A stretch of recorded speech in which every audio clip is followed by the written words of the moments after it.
when I was working with Stu. He said, I want you to set a goal that's so big that if you achieved it, it would blow your mind. And you would know it's only because of what I've taught you that you would have achieved this goal. Well, at the time, I was making about $8,000 a year. And for some reason, I wanted something that was really measurable. So I said, I want to make $100,000 in a year. Now, I had no idea how I could do that. I saw no strategy, no possibility, but I just said, I'm going to declare that, I'm going to believe it, I'm going to act as if it's true, and release it. And so I did that. And one of the things he taught me was every day to close your eyes and visualize the goal as if it's already achieved. And I had actually made a $100,000 bill that I put on the ceiling. So the first thing I'd see when I woke up, I'd look up and there it was. It would remind me that this was my intention. And then I would close my eyes and visualize having this $100,000 a year lifestyle. And interestingly enough, nothing major happened for about 30 days. You know, I didn't have any great breakthrough ideas. No one was offering me more money. And all of a sudden, I was in the shower, it was about 4 weeks into it, and I had a $100,000 idea. It just came right into my head. I had a book I had written, and I said, if I could sell 400,000 copies of my book at a quarter each, that'd be $100,000. Now, the book was there, but I never had this thought. And one of the secrets, I think, is that when you have inspired thought, you have to trust it, and you have to act on it. Now, I didn't know how to do that. I didn't know how I was going to sell 400,000 copies. We'd never done that. And then I saw the National Enquirer at the supermarket. I had seen that millions of times, and it was just background. And all of a sudden, it jumped out of me as foreground, and I thought, wow, if readers knew about my book, certainly 400,000 people would go out and buy it. And about 6 weeks later, I gave a talk at Hunter College in New York to 600 teachers, and this lady comes up at the end and she says, that was a great talk. I'd like to interview you. Let me give you my card. And I said, who do you write for? I'm a freelancer, but I sell most of my stuff to the National Enquirer. You know, and I had this little theme from the Twilight Zone went off in my head. Na, na, na, na, na, na. You're like, whoa, this stuff's really working.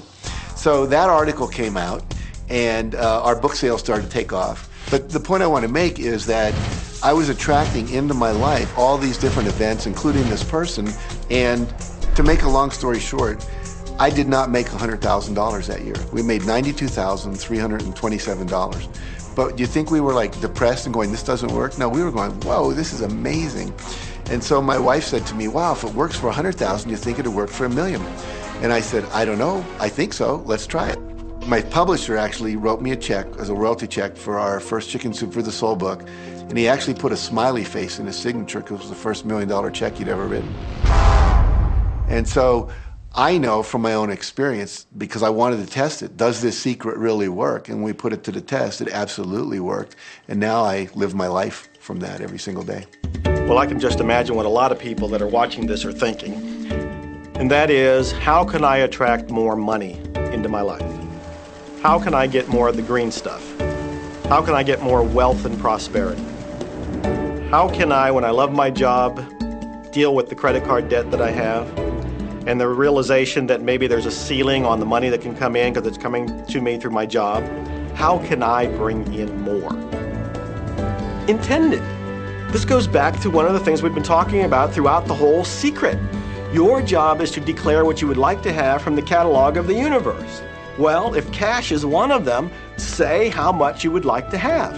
I would like to have $25,000 unexpected income within the next 30 days. Or whatever it happens to be. It should be believable for you. Most people have a goal of getting out of debt. That'll keep you in debt forever. Whatever you're thinking about, you will attract. You'll say, but it's get out of debt. I don't care if it's get out or get in. If you're thinking debt, you're attracting debt. Set up an automatic debt repayment program and then start to focus on prosperity. So many times people say to me, well, I'd like to double my income in the next year. But then you look at their actions and they're not doing the things that are going to make that happen. And they'll turn right around and go, well, I can't afford that. Okay, guess what? Your wish is my command. When you focus on lack and scarcity and what you don't have, you fuss about it with your family, you discuss it with your friends, you tell your children that you don't have enough, we don't have enough for that, we can't afford that. Well, guess what? You'll never be able to afford it because you begin to attract more of what you don't have. If you want abundance, if you want prosperity, then focus on abundance. Focus on prosperity. When I first understood The Secret, I was getting bills. Every day I'd get a bunch of bills in the mail. And I thought, how do I turn this around? The law of attraction states that what you focus on, you will get. So I got a bank statement. I whited out the total and I put a new total in there. I put exactly how much I wanted to see in the bank. So I thought, what if I just visualise checks coming in the mail? So I just visualise a bunch of checks coming in the mail. Within just 1 month, things started to change. And it is amazing. Today, I just get checks in the mail. I get a few bills, but I get more checks than bills. I grew up on you have to work hard for money, you have to work hard for money. And so I replaced that with money comes easily and frequently. Now, in the beginning, it feels like a lie, right? There was a part of your brain that will say, oh, you liar, it's hard. So you have to know it's this little tennis match that will go on for a while. When it comes to creating wealth, wealth is a mindset. It's all about how you think. I'd say 80% of my coaching that I do one-on-one with folks is about their psychology and the way they think. And I know when people are listening, they say, oh, well, you can do it, I can't. Every person has the capability to change the way they're in a relationship and conversation with money. I find so many people who maybe make a tremendous amount of money, but their relationships stink. That's a technical term, by the way. And that's not wealth. It really isn't. You know, you can go after the money and you might get rich, but it doesn't guarantee you'll be wealthy. I'm not suggesting that money isn't a part of wealth. It absolutely is. But it's only a part. And then I meet a lot of people who are quote-unquote spiritual, but they're sick and broke all the time. That's not wealth either. Life is meant to be abundant in all areas. Many people in Western culture are striving for success. They want the home, they want the great business, they want all these outer things. But what we found in our research is that having these outer things does not necessarily guarantee what we really want, which is happiness. So we go for these outer things, thinking they're going to bring us happiness, but it's backwards. You need to go for the inner joy, the inner peace, the inner vision first, and then all of the outer things appear.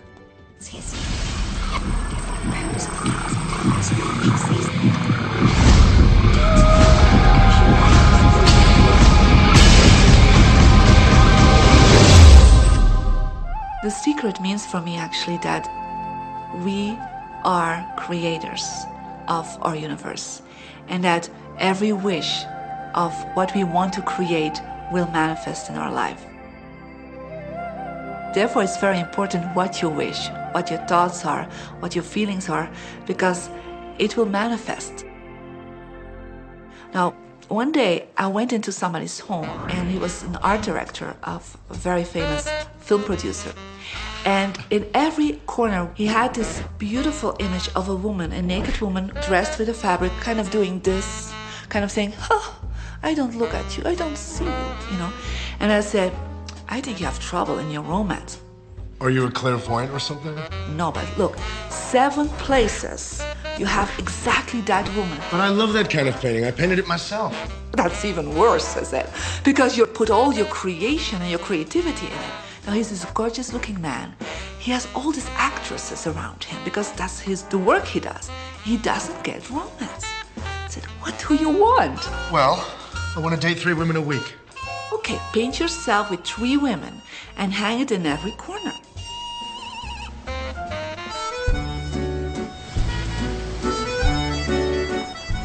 Six months later, I see him in Europe and said, how is your love life?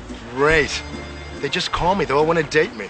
Because that's your wish. Now I have like 3 dates a week. They're fighting over me. Good on you. But I really want to stabilize a little bit. I want marriage, and I want romance. Well, paint it, okay?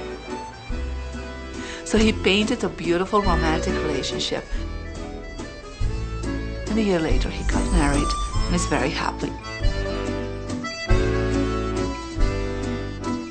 Because he put another wish out.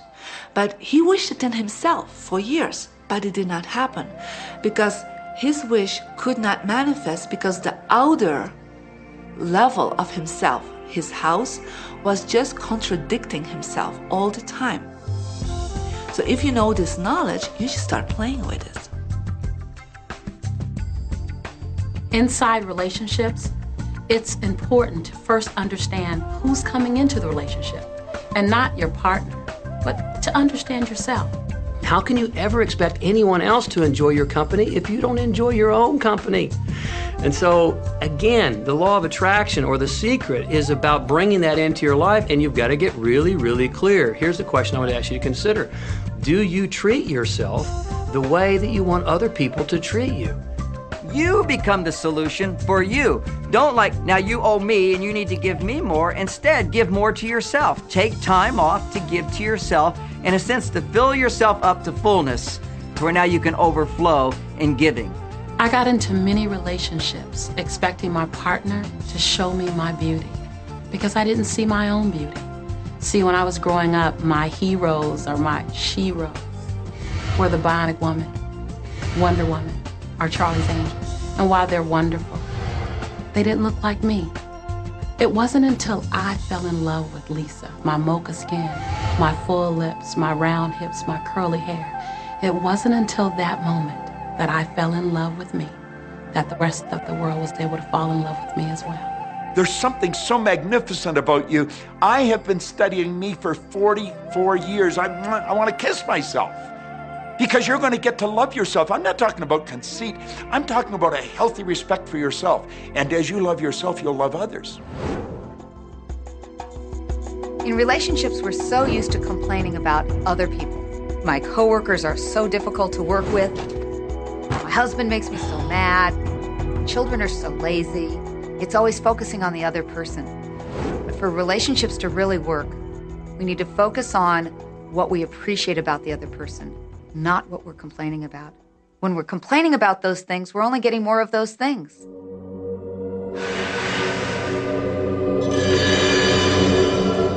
Even if you're having a really hard time in a relationship, things aren't working, you're not getting along, someone's in your face,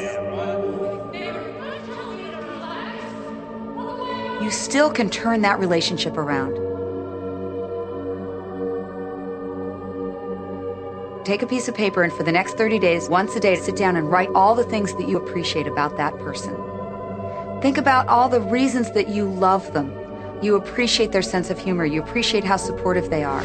And what you'll find is that when you focus on appreciating and acknowledging their strengths, that's what you'll get more of. And the problems will fade away. We cannot control other people, no matter how hard we try. So what you'll find is if somebody's come home in a bad mood, and you're actually in a good mood, you'll find yourself in a different place from them in that moment. We create our own happiness through the law of attraction. Oftentimes, you give others the opportunity to create your happiness. And many times, they fail to create it the way you want it. Why? Because only one person can be in charge of your joy, of your bliss, and that's you.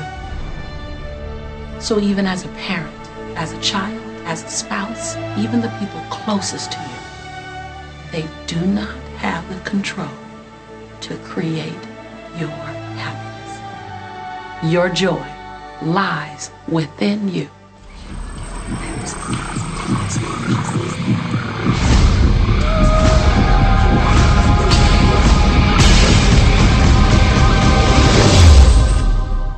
It's important to recognize that our body is really the product of our thoughts. We're beginning to understand in medical science the degree to which the nature of thoughts and emotions actually determines the physical substance and structure and function of our bodies. We've known in the healing arts of a placebo effect. A placebo is something that supposedly has no impact and no effect on the body, like a sugar pill or something. You tell the patient that this is just as effective. And what happens is the placebo has the same effect, if not greater effect, than sometimes the medication is supposed to be designed for that effect. So they found out that the human mind is the biggest factor in the healing arts, more so than sometimes the medication. If somebody is in a situation where they're sick and they have an alternative to try to explore what is in their mind creating it versus using medicine, if it's an acute situation that could bring death to them, then obviously the medicine is a wise thing to do while they explore what the mind is about. So you don't want to negate medicine. Every form of healing has a place. The universe is a masterpiece of abundance, good health, and well-being. When you open yourself up to feel the abundance of the universe, you'll experience the wonder, the joy, the bliss. You'll experience all the great things that the universe has for you. Good health, good wealth, good nature. When you shut yourself off with negative thoughts, you'll feel the discomfort, you'll feel the aches, you'll feel the pain. You'll feel as if every day is painful to get through. You know people who have had terminal disease. Stop and think of the word dis-ease. Hyphenate the word. That's a body that's not at ease. We've got 1,000 different diagnoses and disease out there. They're just the weak link. They're all the result of one thing, stress. And you put enough stress on the chain, you put enough stress on the system, and one of the links breaks. Our physiology creates disease to give us feedback, to let us know we have an imbalanced perspective and we're not loving and we're not grateful. So the body's signs and symptoms are not something terrible. The question that's frequently asked is when a person has manifested a disease in their body temple or some kind of discomfort in their life, through the power of right thinking, can it be turned around? And the answer is absolutely yes. On November 23rd, I was diagnosed with breast cancer. I truly believed in my heart, with my strong faith, that I was already healed. During the day, all day long, I would just say, thank you for my healing. On and on and on I went, thank you for my healing. I believed in my heart I was healed. I saw myself as if cancer was never in my body. One of the things I did to heal myself was to watch very funny movies. That's all we would do is just laugh, laugh, laugh. We couldn't afford to put any stress in my life because we knew stress was one of the worst things you can do while you're trying to heal yourself. From the time I was diagnosed, which was November 23rd, to the time I was healed totally was approximately 3 months. And that's without radiation and chemotherapy. Well, we come with a basic program. It's called self-healing. You get a wound, it grows back together. You get a bacterial infection, the immune system comes and takes care of those bacteria and heals it up. The immune system is made to heal itself. Disease cannot live in a body that's in a healthy emotional state. Your body is casting off millions of cells every second, and it's creating millions of new cells. In fact, literally, parts of our body are replaced every day. Other parts take a few months, other parts a couple of years. But within a few years, we have a brand new physical body. If you have a disease and you're focusing on it and you're talking to people about it, you're going to create more disease cells. See yourself living in a perfectly healthy body. Let the doctor look after the disease. You have two people, both stricken with something. But one chooses to focus on joy. They choose to live in possibility. They choose to live in hopefulness. They focus on all the reasons why they should be joyful and grateful. Then you have the second person. Same diagnosis, but they choose to focus on the dis-ease. They focus on the pain. They focus on the woe is me. When a person is completely focused on what's wrong and their symptoms, they will perpetuate it. The healing will not occur until they shift their attention from being sick to being well, because that's the law of attraction. Happier thoughts lead to essentially a happier biochemistry, a happier, healthier body. Negative thoughts, stress, has been shown to seriously degrade the body and the functioning of the brain, because it's our thoughts and emotions that are continuously reassembling, reorganizing, recreating our body. Remove physiological stress from the body, and the body does what it was designed to do. It heals itself. I've seen kidneys regenerated. I've seen cancer dissolved. I've seen eyesight improve and come back. I always say that incurable means curable from within. You can change your life and you can heal yourself.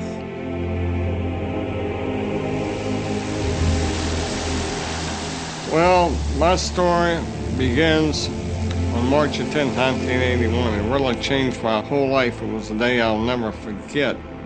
I crashed an airplane.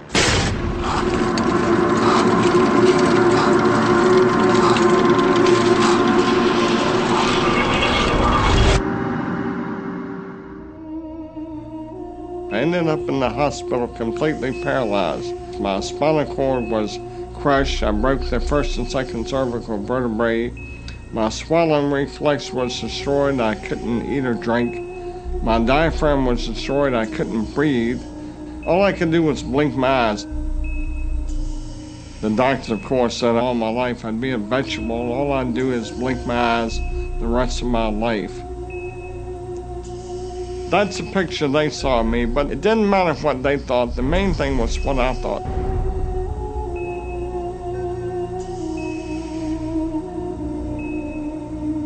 I pictured myself being a normal person again, walking out of that hospital. The only thing I had to work with in the hospital was my mind. As long as you have your mind, you can put things back together again. I was hooked to a respirator, and they said I'd never breathe on my own again because my diaphragm was destroyed. But this little voice kept saying to me, breathe deep, breathe deep.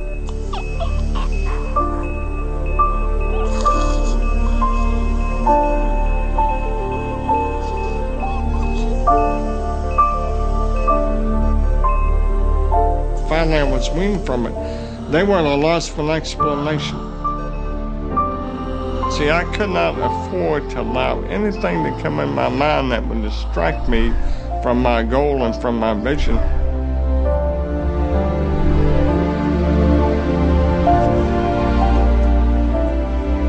Well, I set a goal to walk out of the hospital on Christmas. That was my goal.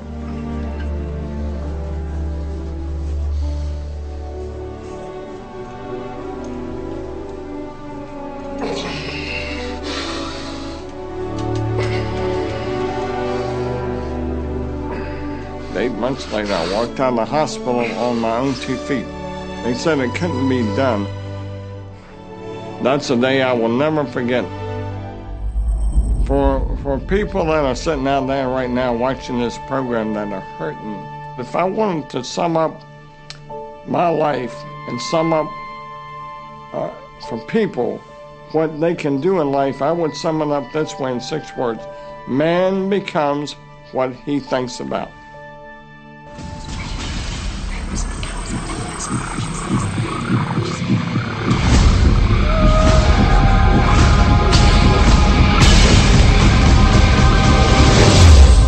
People have a tendency to look at the things that they want and say, yes, I like that.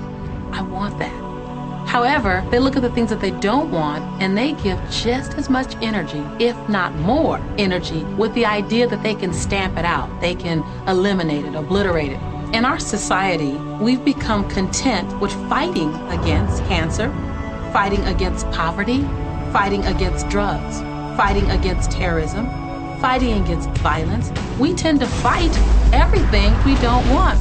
Anything we focus on, we do create. So if we're really angry, for instance, at a war that's going on, or strife, or suffering, we're adding our energy to it. We're pushing ourselves, and all that only creates resistance.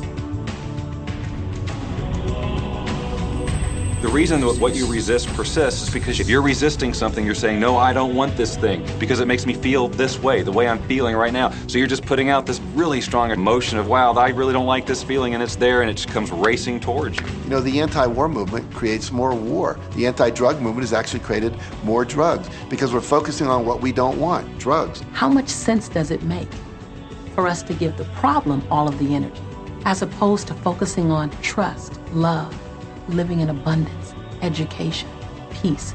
Mother Teresa was brilliant. She said, I will never attend an anti-war rally. If you have a peace rally, invite me. You know, she knew. She understood the secret. I mean, look what she manifested in the world. So if you're anti-war, be pro-peace. If you're anti-hunger, be pro-people having more than enough to eat. If you're anti a particular politician, be pro his opponent. often elections are tipped in the favor of the person that people are really against because he's getting all the energy and all the focus. You want to focus on what you want, not what you don't want. It's okay to notice what you don't want because that gives you contrast to say, well, this is what I do want. But the fact is that the more you talk about what you don't want or talk about how bad it is, read about all of that all the time, and then say, oh, how terrible it is, well, you're creating more of that. You know, so many times people say to me, well, James, I have to be informed. Maybe you have to be informed, but you don't have to be inundated. I always say when the voice and the vision on the inside become more profound and more clear and loud than the opinions on the outside, you've mastered your life. Learn to become still and to take your attention away from what you don't want and all the emotional charge around it and place the attention on what you wish to experience. Energy flows where attention goes. It's not your job to change the world or the people around you. It's your job to go with the flow inside of the universe and to celebrate it inside the world that exists. One of the questions I get almost all the time, and it's probably on somebody's mind right now if it's not on yours, and that's the idea that, well, if everybody uses The Secret and they all treat the universe like a catalog, aren't we going to run out of stuff? Won't everybody just make a run for it and bust the bank? What's beautiful about the teaching of the Great Secret is that there's more than enough to go around for everyone. There is a lie that acts like a virus within the mind of humanity. And that lie is there's not enough good to go around. There's lack, and there's limitation, and there's just not enough. That lie has people living in fear, greed, stinginess, and those thoughts of fear, greed, stinginess, and lack become their experience. So the world has taken a nightmare pill.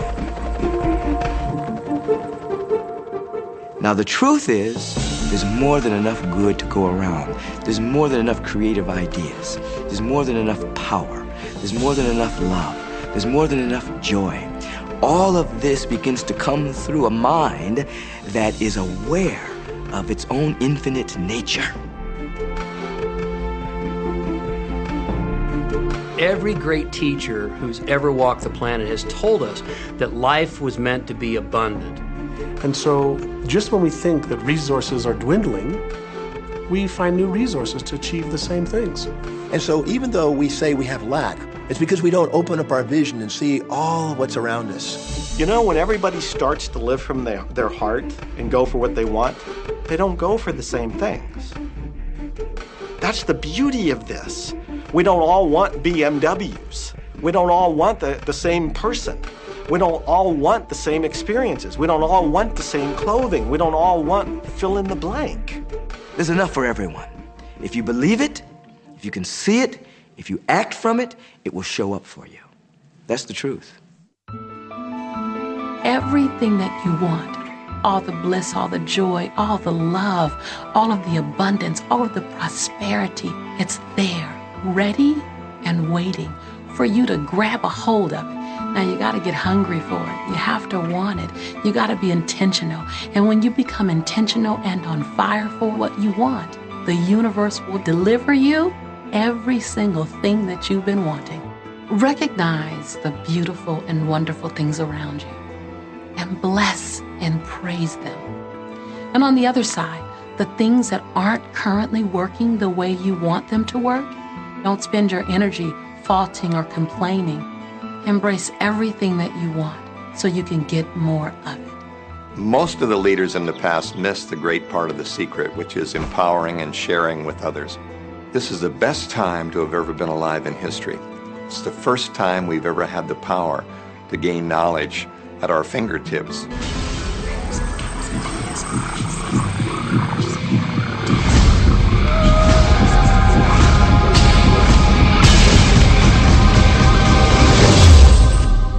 When we look around us, even at our own bodies, what we see is the tip of the iceberg.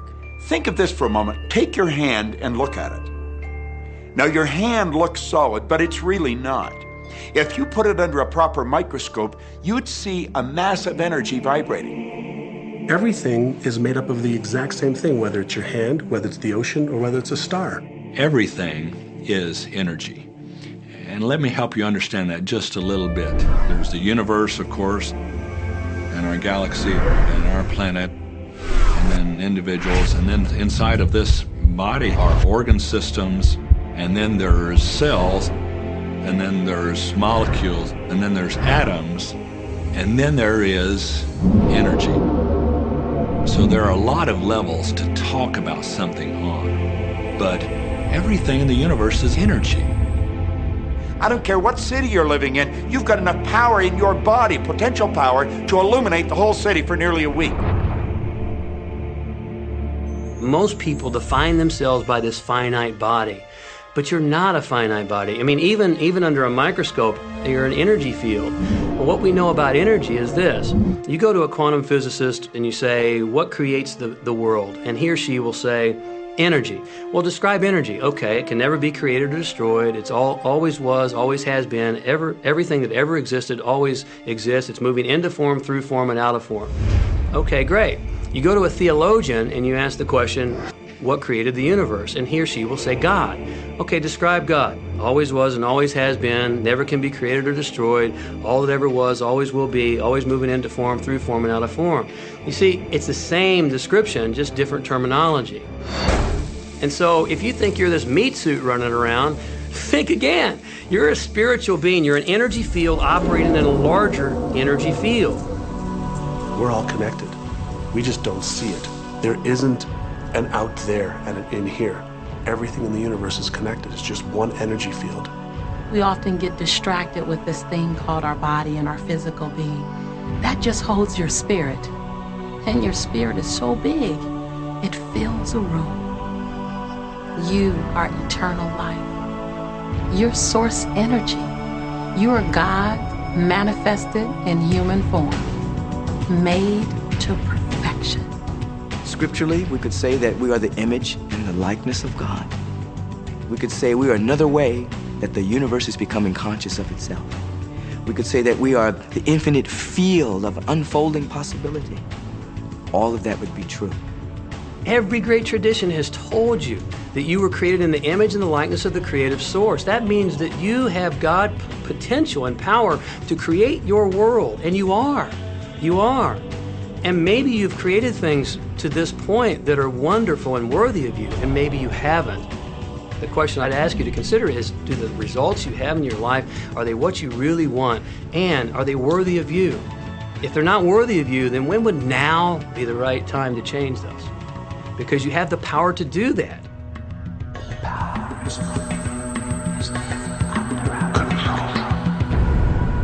You know, a lot of people feel like they're victims in life, and they'll often point to past events, perhaps growing up with an abusive parent or in a dysfunctional family.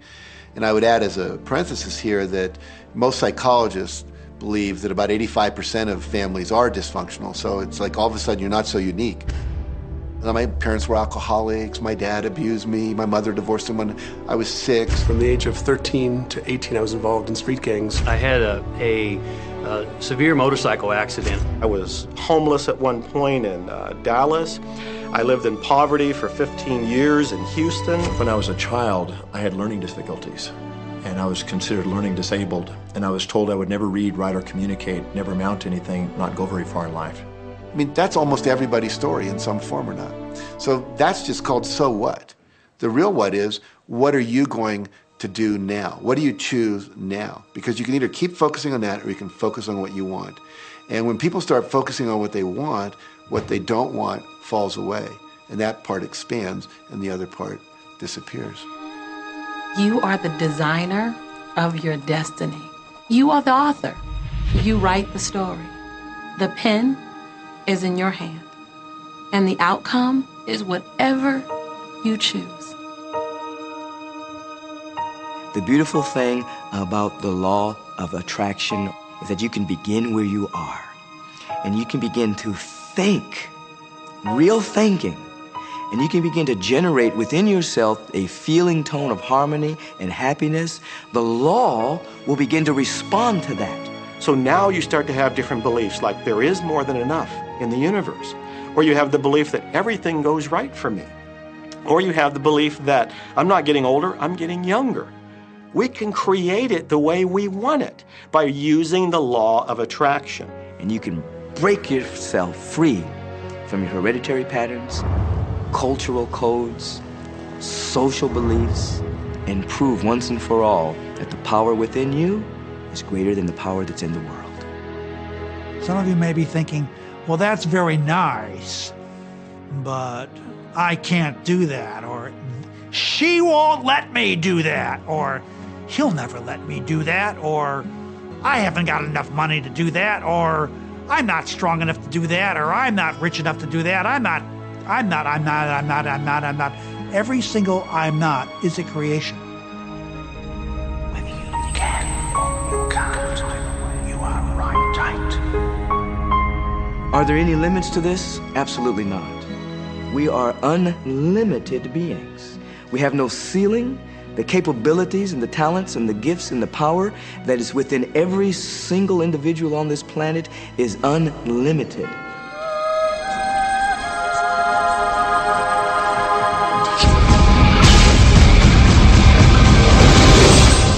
There is no blackboard in the sky on which God has written your purpose, your mission in life.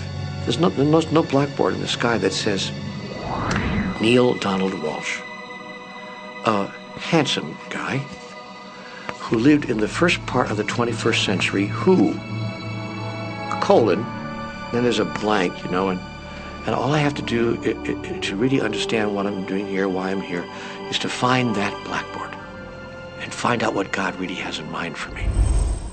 But the blackboard doesn't exist. So your purpose is what you say it is. Your mission is the mission you give yourself. Your life will be what you create it as, and no one will stand in judgment of it, now or ever. It took a lot of years for me to get this, because I grew up very much with this idea that, you know, there was something I was supposed to do, and if I wasn't doing it, I was like, God wouldn't be happy with me, you know? When I really got that my primary aim was to feel and experience joy, then I began to do only those things which brought me joy. We have a saying, you know, if it ain't fun, don't do it, you know? Joy, love, freedom, happiness, laughter. That's what it is. And if you just experience joy sitting there and meditating for an hour, by golly, do that. If you experience joy eating a salami sandwich, then do that. When I pet my cat, I'm in a state of joy. When I walk in nature, I'm in a state of joy. So I want to constantly put myself in that state. And when I do that, then all I have to do is have the intention of what I want, and what I want manifest. So inner happiness actually is the fuel of success. Anything that makes you feel good is always going to be drawing in more. You are listening to this right now. It's you that drew this into your life. It's your choice whether you want to take it and utilize it. If it feels good, if it doesn't feel good, then you know, let it go. Find something that feels good, that resonates with your heart.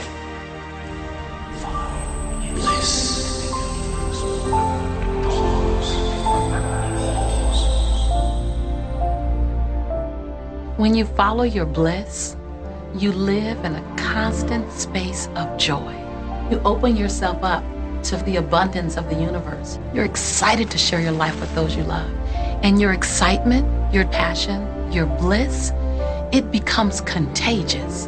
And that's what I'm doing almost all the time, is I'm following my excitement, I'm following my passion, I'm following my enthusiasm, and I'm doing it throughout Joe's day. Enjoy life with us, because life is phenomenal. It's a magnificent trip. You will live in a different reality, a different life, and people will look at you and say, what do you do different than me? Well, the only thing that is different is that you work with a secret. And then you can do and have and be things that people would say that's impossible for you to do and have and be. We're really now moving into a new era. It's the era where the last frontier is not space, as Star Trek would say, but it's going to be mind. I see a future of unbounded potential, unbounded possibilities. Remember, we're using at most 5% of the potential of the human mind. 100% human potential is the result of proper education. So imagine a world where people were using their full mental and emotional potential. We could go anywhere. We could do anything, achieve anything. See yourself with the good that you desire. Every religious book tells us that. Every great book on philosophy, every great leader, all the avatars who have ever lived, go back and study the wise ones. Many of them have been presented to you in this program. You know what? They all understood one thing. They understood the secret. Now you understand it. And the more you use it, the more you'll understand it. You've come to this juncture in your life merely because something in you kept saying, you deserve to be happy. You were born to add something, to add value to this world, to simply be the best that you can be.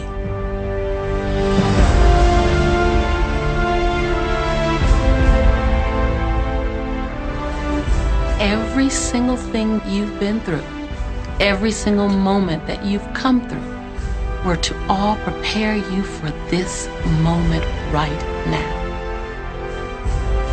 Now you get that you are the creator of your destiny. Imagine what you can do from this day forward with what you now know. What will you do with the moment? How will you seize the moment? No one else can dance your dance. No one else can sing your song. No one else can write your story. Who you are, what you do, begins right now. I believe that you're great, that there's something magnificent about you. Regardless of what has happened to you in your life, regardless of how young or how old you think you might be, the moment you begin to think properly, there's something that is within you, there's power within you that's greater than the world, it will begin to emerge. It will take over your life. It will feed you. It will clothe you. It will guide you, protect you, direct you, sustain your very existence if you let it. Now that is what I know for sure.